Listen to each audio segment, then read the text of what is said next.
Welcome to Beyond Brief. I'm Michael Benatar, and today I'm talking to Anastasia, CEO of Folderly. How you doing? I'm doing great, Michael. Thanks for having me.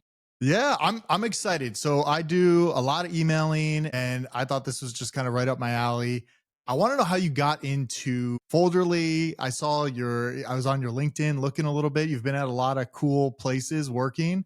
So how did you get into Folderly? And also tell everybody what Folderly is, because I'm just talking about it like everybody should know. Yeah, hopefully everybody knows. Yeah. But yeah, absolutely. So Folderly is that tool that helps you to land into inbox. So we do a lot of heavy stuff on the back end to make sure that every email that you send basically land into inbox, and all the heavy work that you do for that is leading somewhere and is Sure. giving you results basically. And the reason why I joined Folderly in the first place was that I was using Folderly for quite a while before joining the team. So, and I was in this space of cold outreach for a while too, for almost 15 years now. So, and it's been always a challenge to reach leads, to reach clients. Yeah, not because the emails were not delivered back then, but just because it was hard to make people answer. And Yeah. now with all the updates, it's became even harder because not only you have to write great copy, not only you have to work on your value prop, on your ICP, but you Yeah. actually need to go through so many firewalls. Yeah, Yeah. that's what we're doing. Do you want to tell everybody? Because I feel like if you're not in the email space or just emailing, if you're at an office, sometimes you get an email and somebody's like, "Hey, like, did you get my email?" It's like in spam. Tell everybody a little bit about like what Gmail and Yahoo and AOL, they all changed a lot of stuff in the last like 2 years, but most recently in the last year Yeah. for deliverability, and also Apple Mail is a whole nother issue too. Yeah. Yeah. In a nutshell, they just want to make everybody safe. And because of the increasing amount of all the phishing, scamming, spamming emails, they just want to make sure that every user is protected.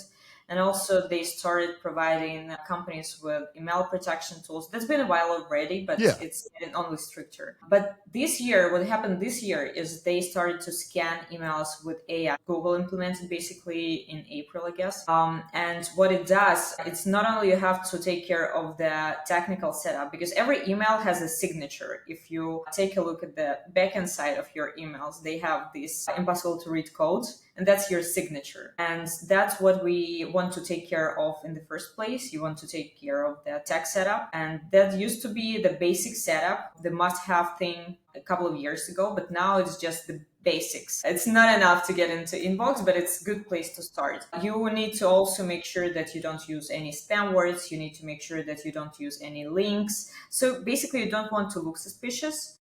But because of this AI thing, you also need to sound not robotic. So if you are doing the outreach and you have this schedule, because I remember, I'm not sure if Michael, you faced that, but back then it was like, what's the best time or what's the best day to send Yeah. emails? Yeah. And everybody was like, oh, Thursday at noon. So everybody would be sending emails on Thursday at noon, and that looks robotic if you every week do the same thing. So what you want to do is to break any sort of patterns to look human, to act human. Yeah, that's very simple, but it's a hard work.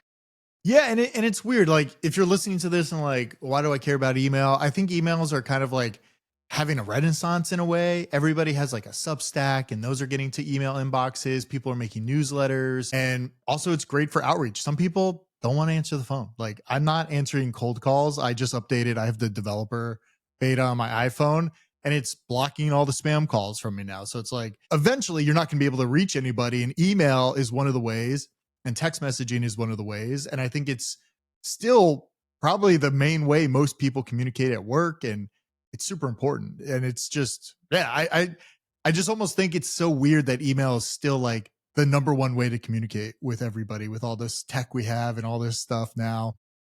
With the company, how are you guys helping other people? Like, what are some of the tactics people have to go through? So, say my account, you know, if I've been emailing thousands of people, do I just implement I know you have a few different services on there.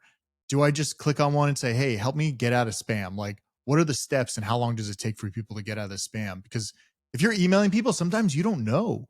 you're in spam, right? You're just emailing. You're like, why is no one replying to my emails?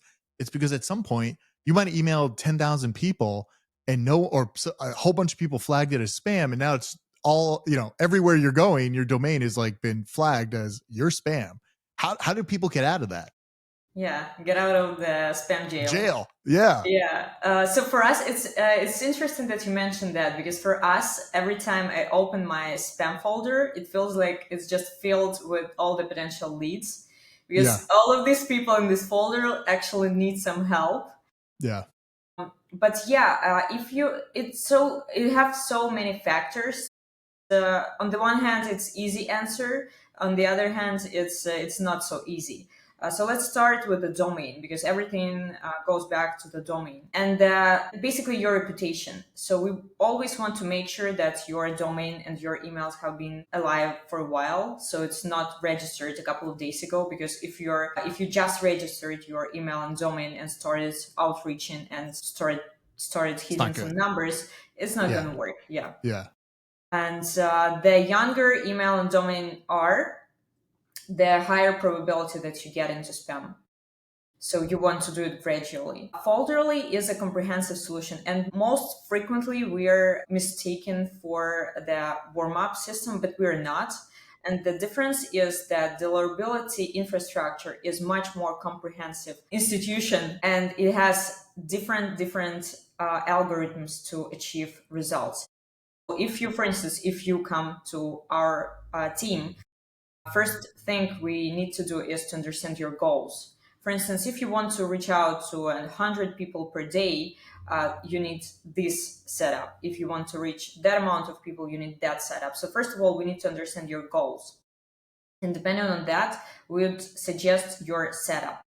Basically, we have three tools, and these tools are Inbox Insights. This one helps you to analyze where you landing, what's your problem, what's your metrics with every ESP and stuff like that. So basically, it helps you analyze what's the problem. If it's not enough for some companies, because they have very comprehensive, complicated infrastructure, it's not enough. Sometimes we need to acquire some manual help as well. So we have the team who can rescue your domain, email, reputation, moods, and stuff like that. Yeah. Then we have Folderly. That's the core. That's where all the magic happens. We warm up your templates, your subject lines, your links, your domain, your email, your IP address. So basically, we warm up everything that's necessary. And Yeah. because we do it this way, regularly, you can send up to 100 emails per email. Some of the warm-up systems, they suggest lower numbers, but because we do this complicated work, comprehensive work, you can actually send up to 200 to 300 emails with the folderly protection. And then we have Pulse, and Pulse more of the monitoring tool. So when you set up everything, Pulse just gives you some insights on whether something is going wrong. Maybe sometimes you just increase your limits to skyrocket numbers. And Yeah. you don't have to give me exact numbers, but I'm just curious, how is the business? Like, are you guys also cold emailing people, or is it just more people are finding you because they need this help and support for their emails? Because I could imagine if it's a big business, big sales business, I know a lot of salespeople are emailing all the time. How is the business? Because I always find these interesting businesses. I'm about to talk to somebody that does water softener solutions for people, and I looked into it, and it looks like a crazy big business. And I could only imagine so many people email. What type of business is this? Pretty big? It's good. It's good. It's interesting. It's hectic, so that's something you need to get used to. And there is an infinite loop of email outreach. Is that it's not that, it's that it's not that. So it's interesting, and you have to adjust. And all of those changes, you cannot anticipate them, because you cannot predict what the big players are going to do.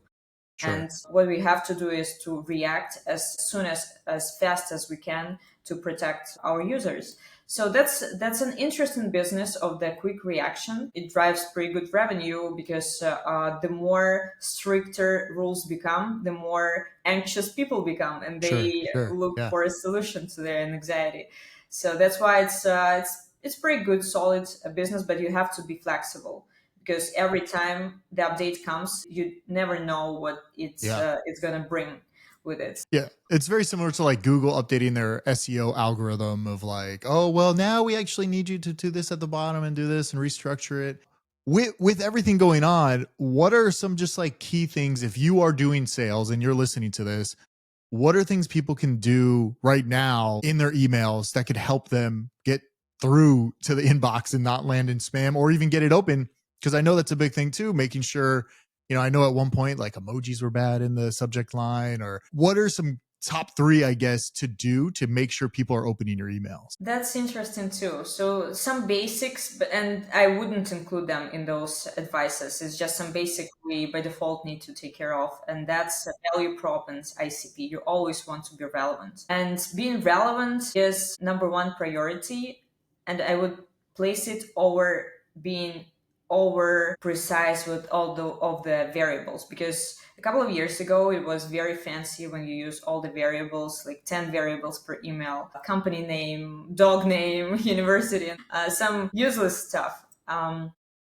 But now I would say that it doesn't matter how many variables you use, as long as you use some. You need to sound relevant, because people read the first sentence and they judge by the first sentence, not necessarily by the subject line. It's also important, but you want to make your first sentence to be very specific and very relevant. Sometimes it's a little bit clickbait, but Yeah. you need to work on that. You want to work with spin tags. You know what spin tag is? No. Okay. Yeah. Spindex Yeah. is Break it down interesting. for me. Spindex is interesting. And I'm a little bit nerdy on this one, Sure. Yeah. so Go you for it. stop me. Yeah. No, go. Yeah. I'm interested. So Spintax is basically how many variables you create for every sentence or every phrase or every word. Basically, you can start your email with hi, hello, good afternoon, good morning, hola, and all the different variations. Yeah. And you can insert it as a formula. So every next email will start with a different greeting. Okay. So I get instead that. of Yeah. one version, you get 10 versions. Got it. And then you have different opening lines. And you can just place words Sure. in different order. And that will do the magic. And then the number starts kicking in, and you have thousands of different variations of your email. And that's why Google, Yahoo, Microsoft, they don't read your emails as something suspicious, because it looks very Original. tailor Yeah. made. Yeah. Yeah. Interesting. And yeah. Yeah. And how are you guys implementing kind of AI into all of this? I know everybody, it's like a hot topic. AI is everywhere, but it really is everywhere. Like everywhere you look, it's like my Chrome browser has Gemini in it. It's AI on everything. How do you see that playing into kind of the future of Folderly and, the full suite of software you have? That's interesting again. Interesting how time works. Do you believe in metrics? Because it feels like it's working here. Yeah. Next week we are launching our Folderly AI, and that's going to be an AI generator tool for emails. And getting back to your previous question, whether we Yeah. do outreach, we do a lot of outreach. And for Sure. us, Yeah. the beauty of this channel is it's super scalable. You can scale it almost unlimitedly. So yeah, we have over 15,000 different sequences under our belt that we saw drop different great results to different teams, different businesses, verticals, and etc. And we have sent over 1 million of different cold emails so far. So we collected all of this expertise into an AI tool that helps you generate email sequences, first emails, follow-up messages, and also it can be easily integrated in your CRM system. So you just in one click get an AI assistant for your deals and conversations. So Cool. yeah. And do you guys actually support? So say if a business came to you, like if I came to you and said, hey, I need the outreach.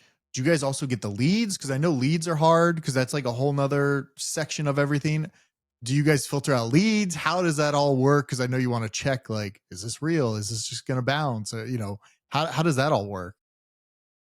Yeah, we do check them. We don't provide leads because we don't search for leads, but we have this another ultimate tool for the validation. Okay. Because when validating leads, you need to make sure, again, you need to make sure of a lot of things. First, that this email exists. And second, that this email you can actually reach out to. Because if this email is under very strict protection, it doesn't matter how relevant your email is, you just cannot reach it. So Yeah. we have this validation tool under Folderly infrastructure that validates on all of those reasons, and that's kind of a unique tool in the market. So we just launched it for our customers, for our clients, and we're about to give it to the outer world as well. So yeah. Cool. No, that's great. And where do you see, let's play a game, like where do you see email in 5 years? Is there something taking over? I feel like SMS, text message was kind of like booming like pre-COVID, maybe a little bit during COVID for everybody shopping and everything. I find it really annoying because you forget how many people, all these e-commerce websites, like I get so many text messages now. I'm just like, oh, I don't need to know about this backpack. I bought a backpack 2 years ago and I still get text messages like, hey, let's check out our new gear. Where do you see email or SMS? Where do you see that going? Is it going to change at all? Are we going to communicate differently? We're just going to talk to ChatGPT and never touch email again. Where's it all going? That's a very tricky topic to speculate on because I just listened to this great interview with the AI Godfather. Who's that? I'm sorry. Who's the AI godfather? Yeah, the person who stands behind the chat, well, not chat GPT, but the way AI works. So it's interesting that he mentioned that AI and all of these algorithms are going to create unique universe for everybody. And by saying that, I mean the unique information universe. So if you're using XYZ tools, you're probably will keep going using the same tools. If you're reading XYZ newsletters, probably you'll stick to them. So speaking of the channels, I think that they will create some sort of metrics, and it's already here. It's maybe sometimes it's very early on, Yeah. but we have a lot of tools that suggest different triggers why we should reach out to different people. We have a lot of tools that screen all of the visitors and provide you with actual names, the actual emails, so you can instantly reach out to them. So I think that those trigger-based tools are going to evolve, and the outreach tools, outreach channels, they will just keep up with them because that's just a tool to reach people. I'm 100% sure that email outreach is, we stick with it, and it will be there for many years to come. It will get stricter, obviously, but it's just the same rule applies to every channel. So we'll just have to adjust. Yeah, I always think about, I feel like AI has come so far in just, 2 years, every 2 weeks, something's updated, ChatGPT, Claude, whatever it is, Gemini. Um, but I think, that movie Her, I feel like it was so ahead of its time, but I feel like we're getting there so fast because now you can just have like it, you can talk to ChatGPT and have a conversation and like say, hey, this is what's going on in my day. Like help me prioritize this and blah, blah, blah. But it's getting to a space now where, you know, we have Meta glasses, Ray Bans, like it's becoming some weird audio world where everybody's trying to force the talking. I like it, but I don't love it because I don't always want to be like sitting around talking to myself or talking to my headset or something. But I do think that's where a lot of it seems to be going. Everybody's pushing the audio version of a lot of stuff. And I notice it even on, you're on LinkedIn, I'm on LinkedIn. That's how we met. But on LinkedIn, you're getting like video messages and AI messages. And it seems like a lot of it is so scalable now that it's almost like, why wouldn't you add XYZ into it? Because you can make so much content. Like I can go on ChatGPT, put in like your bio, and it could like spit out a ton of questions for me to ask you. Or we could just have a conversation and just kind of like vibe and see like what I want to ask or, what's interesting. So it's just a different world. And, I just, yeah, it's hard to think about the future and where it's all going. Cause 2 years ago, you never could think where we are today with like Google VO3 and all this stuff. Like it's changing so fast. So Yeah. yeah, I think your platform super valuable because email is very, very important. And I like I said earlier, I think people are getting on newsletters. Like Substack's having its like moment right now, and I feel like a lot of people are wanting to subscribe and get on newsletters and curious about their emails. But yeah, it's a fun time. I appreciate you coming on today. If there's anything else you want to like plug, if you want people to message you on LinkedIn, or if you want them to come to the website, if there's like a code or something, we can also put it in the description. But yeah, tell people where they can find you. Yes, of course. I would love to stay connected everywhere we can. LinkedIn is probably the best and the easiest way, but also I'll send you some links to the products, some promos to our products, because I'm always happy to provide this easy entrance to try any of our solutions because they actually help. And I think my main mission here is just to help as many businesses as I can. So I That's will great. try to do so. But yeah, just a little bit over AI. I think that what you need to look after is different AI agents because especially in outreach, those will just scale your outreach in no time. So Yeah. as much as you can get equipped, just do so. Yeah, well, I guess yeah. Real quick on that, where do you think AI agents are at this point? Because when I hear AI agents, I do not think they're real AI agents. I think they are still some sort of like Zapier, NAN or whatever automation that you set up. To me, an AI agent is like, hey, ChatGPT, handle this for me, and they go out and they do their own thing without my interference. And I think right now it's like very basic in a way. It's like, yeah, you could set up an AI voice agent for your business, but it still has to learn and you still have to put in all the inputs. But where do you see that kind of helping in email? Because that's an interesting thing too with Gemini, like kind of integrated into Gmail a little bit, where it's like auto prompting like responses. Is that something? Yeah, is that something that's gonna stick around in email? Or I don't know. I find it weird sometimes when it's like drafting me an email. I use a program called Fixer AI, which auto drafts and categorizes and basically writes an email for me, and I just have to hit send. But it's getting to a weird space right now where I'm like, I don't know if, yeah, I don't know. Where do you see AI agents basically?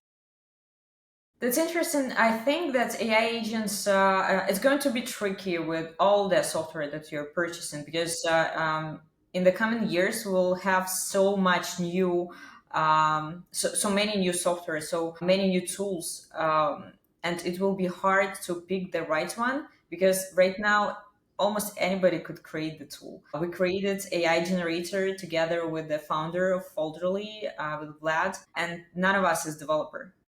We Yeah. are just Yeah. expertise holders. And our purpose here is to feed the agent, the AI learning model, as much information and as many rules as we possess to make it very precise. And we already know that there are X amount of tools in this field, in AI generation field.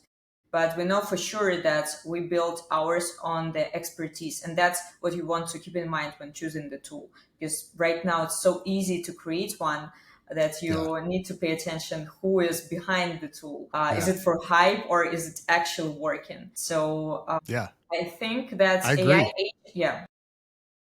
Yeah. No, yeah, I think that's like, yeah, because right now you can go so many websites, so many things that you can just build. You could prompt it once and say, hey, build me this website. But is the back end actually working? Are a lot of things actually working in it? Yeah, we're in a weird time right now where you could look like a $1 billion business by just building tools that maybe don't even work, but and just have this presence online. It's insane. So yeah, we're in a Yeah. weird time for Or sure. they're first, What? or they just are first on the market. Yeah, yeah, or first in the market, or yeah, type. But I thank you so much for coming on. It's folderly.com, right? Yes. Yeah, check out Folderly. Everything will be in the description, and I appreciate you coming on today. Thanks so much. Thank you, Michael, for having me. See ya.